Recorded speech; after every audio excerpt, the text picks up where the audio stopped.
ভারতের কন্নড় সিনেমা ও টেলিভিশনের ব্যাপক পরিচিত মুখ অভিনেত্রী সবিতা শিবন্না চুটিয়ে অভিনয় করছিলেন টিভি পর্দায়।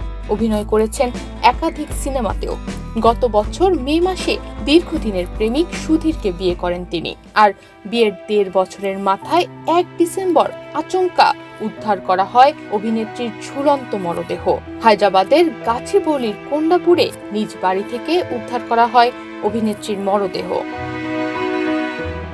সবিতার মৃত্যু নিয়ে ভারতীয় সংবাদ মাধ্যম জানিয়েছে, অভিনেত্রীর গলায় ফাঁস দিয়ে আত্মহত্যা করেছেন বলে প্রাথমিক ধারণা পুলিশের। তবে মৃত্যুর পেছনের সঠিক কারণ এখনো জানা যায়নি এবং এই ঘটনায় একটি মামলা নথিভুক্ত করা হয়েছে বলেও জানিয়েছে পুলিশ।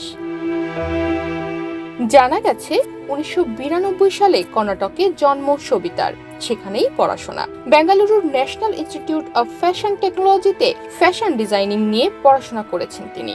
পরে নাম লেখান অভিনয় জগতে।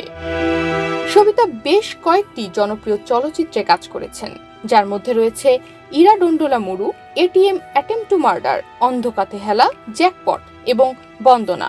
এছাড়াও তিনি গালিপাতা, মঙ্গলা গৌরী, কোগিলে, ব্রহ্মকন্তু, কৃষ্ণা রুক্মিণীর মতো টিভি সিরিয়ালে নিয়মিত ছিলেন। তনিমা রহমান, বাংলাদেশ প্রতিদিন।